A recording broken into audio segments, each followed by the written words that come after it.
don't, baby, don't, baby, baby, baby, don't. Funky, funky, funky.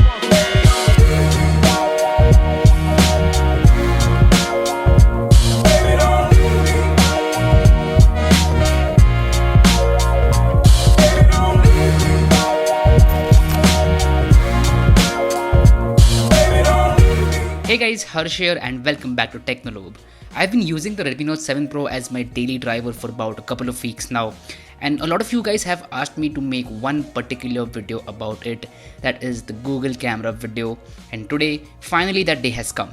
So let's talk about Google camera on Redmi Note 7 Pro. Without wasting any more time, let's begin. I'm going to divide this video into two parts. The first one where I'll be talking about the images from Google Camera, the other part being the one where we'll talk about how to install the Google Camera application on your Redmi Note 7 Pro. Now before we get to the actual images, I want to point out that you can shoot in full 48 megapixels using the Google Camera application. So yeah, there is a mode where you can take the full advantage of the sensor if you want to, or on the other hand, if you don't want a large file size, you can push down the megapixels as well. So there is a setting available and please keep that in mind. Okay, so now let's get to the photos. Every time I install Google Camera on a phone, I am literally surprised because it works so well.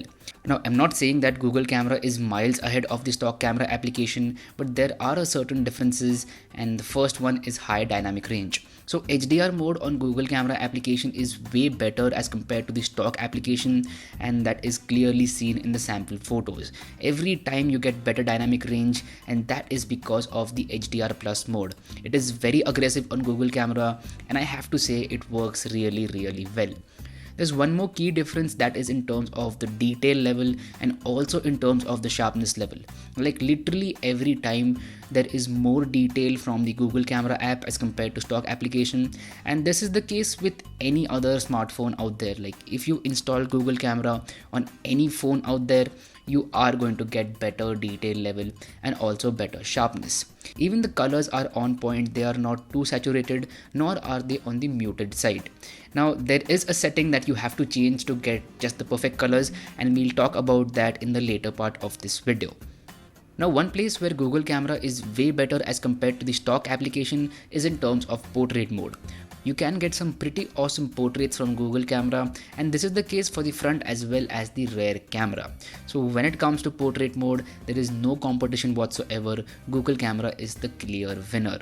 Now I know a lot of people out there are going to ask me about night sight, and let me tell you, night sight works really well on Redmi Note 7 Pro. So if you haven't tried night sight yet, then I would suggest pause this video right over here, go and download the Google Camera APK right now, and please try out night sight because it works like magic and you get some really good photos in terms of low lighting conditions.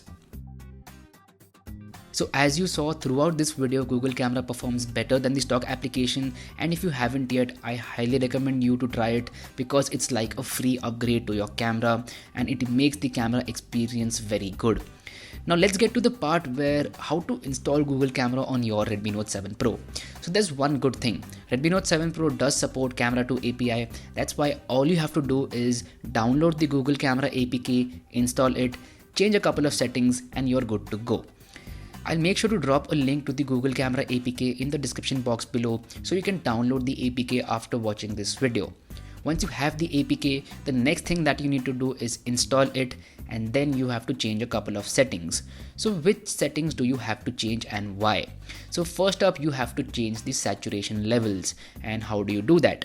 So you go into the Google Camera app, go into more, go into Gcam settings, and then you can change the saturation levels. So by default, you'll get the values as 1.0. You have to change them to 2.0 for highlights and 2.4 for shadows. Now again, why these values? Because they have been tried and tested and they give you the best result. So yeah, when you change both these settings, you are good to go and you can start shooting some really awesome pictures with Google Camera. So yeah, anyway, that's been it. Thank you so much for watching, and I hope that this video helped you out in some way or the other, and if it did, then please let me know about that in the comment section down below. Also, if you haven't yet, please subscribe below because it would mean the world to me. My name is Harsh Punjabi, and I'll see you guys in the next one.